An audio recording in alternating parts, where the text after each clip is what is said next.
Yes, your girl is in her jam jams. And yes, this is Santa in April because this is my life and this is what I do. I would be recording this on my phone, but my phone battery is too low and I probably will run out of storage because I don't know how long the story is going to be. But we're going to go ahead and get right into it. Um, so, believe it or not, I was trying to run as far away as possible from education. I did not want to be a teacher. I did not want to be in the education system at all under any circumstances.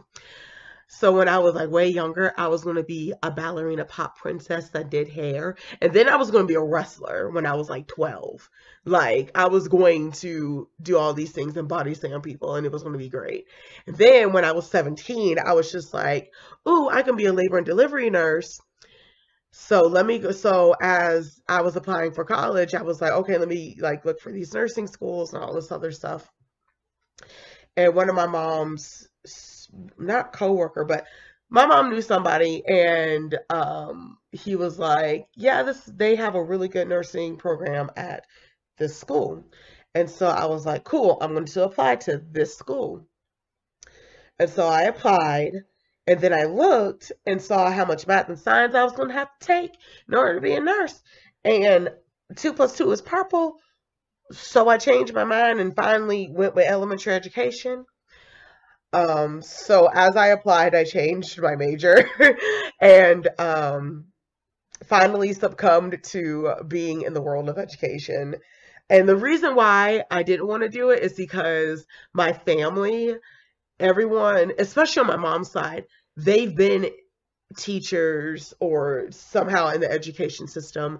And I just wanted to be a rebel and break away from it because that's me, that's my life. So Um, I leave home at 18 and move 5 hours away. I go to college. I get in the program. The certification test though. I failed the math portion of it the first time and then passed it the next time. I was like, dear God, this is going to kill me. So I've did a field experience in kindergarten. That was my first field experience. And I liked it. I was like, oh, okay, this is cute or whatever. Not thinking um a couple of years later I would actually be teaching kindergarten. And so I did all that or whatever. It was cute. And then the second field experience was the ESC one and it was K through 2. That was good too. I was like, oh, okay, cool. I like this. I like this. And then I started my student teaching in August of 2014, and it was fifth grade.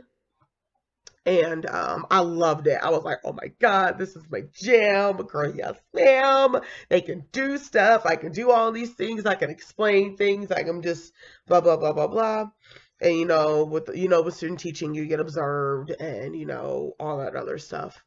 So around November, when I was supposed to be handing the reins back to my supervising teacher, I get a call from the university from one of the professors, and they're like, "Hey, you're doing really well, and like you have a 4.0 for the semester.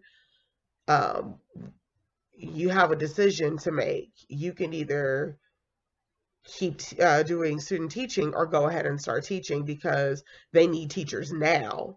And it wasn't just me; it was a whole group of us. That got pulled out of student teaching.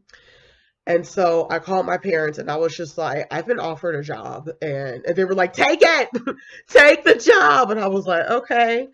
And so I took the job and I had to leave. I left the school that I was student teaching at, went to a completely different school and started teaching third grade.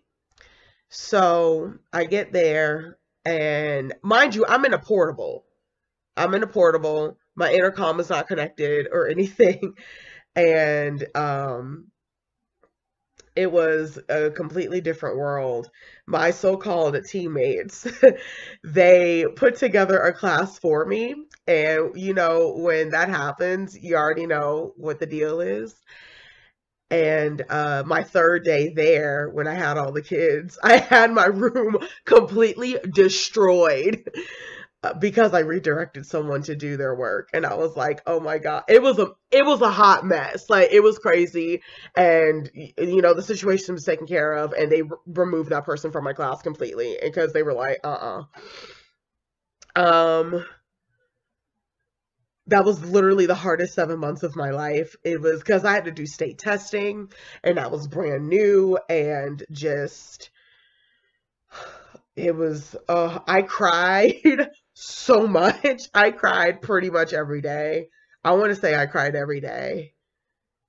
And then, like, it lessened. I was like, then I would be crying every couple of days, and then I would be crying every week. And then it was like every other week by the end of the year.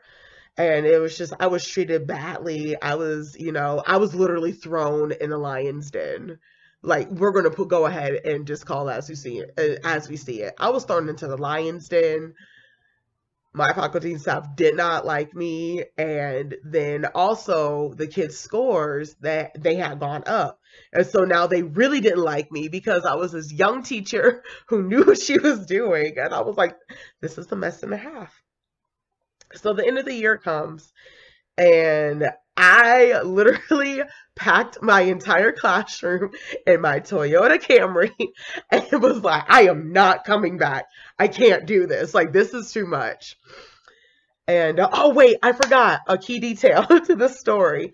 So I graduated from college, right? So my parents and the rest of my family, they had gone back home that Sunday. And I called my mom that Sunday night, and I said, I think I made a mistake. I don't think I want to teach. And my mom was like, your father and I have been doing Florida prepay since you were a fetus, and we did $50,000. We paid all this, and you're telling me that you don't want to teach? I'm done. I can't. And she was shocked. She was like, are you kidding me? We just spent all this money, and you just graduated, and you don't want to teach? And I was just like, Mom, it's really hard. So I forgot to put that in there. So yeah, fast forward to May. Pack my stuff, and I'm like, nope, I'm out, Barton out.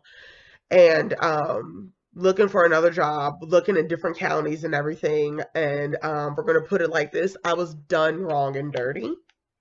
And we'll just leave it at that. But my current principal gave me a chance. She was like, I'm going to give you a chance. Okay. And I was like, okay. And she was like, we have a kindergarten position open. And I was like, oh my God, that sounds terrifying. They're tiny and they peep all the time. How? That's a thing. I'm like, dear Jesus, fix it. So I called my mom again, and I was like, Mom, she wants me to teach kindergarten. She was just like, you're going to love it. Like, this is like, it's going to definitely be your jam. And so I interviewed and accepted the position and started teaching kindergarten. And I was like, I'm home. Like, oh my God. This is the best thing ever. Literally the best move ever. I don't want to ever leave kindergarten. Ever. I love it. It's like the best thing. Now, granted, you're going to probably, get licked or something, but it's so rewarding because you see results right away. And so, that's pretty much my teaching journey. I mean, I've had a couple of bumps teaching kindergarten as well, but I think that's just the name of education. Like people just like not liking me literally for existing. And I was like, I literally don't even talk to you, but okay. And, I feel like that's just a part of life. And I'm getting to the point now. I'm just like, you don't pay my bills. So it doesn't matter what you think. So, but I ended up making this Kindergarten Chronicles page like a year ago because I wanted to separate my personal life from my work life, even though it still is meshed together. Because I felt like I didn't want to annoy the people on my personal page about kindergarten stuff all the time, even though they love it. But I still wanted to separate it. And now we're like at 13,000 likes a year later. And I'm like, whoa. So, yep, that's pretty much my life. Thank you for listening. Um, if you are a new teacher, just keep going. Your first year is literally, it's a boot camp. That's kind of like what I call it. It is a education boot camp. If you can get through the education boot camp, then you are going to be great. Okay? So, I'm going to take some more medicine because if you can't hear, I am a little bit congested because of this weather and the children. And I'm going to go now because it's 9:46 p.m. Central Time. I love you all. Bye.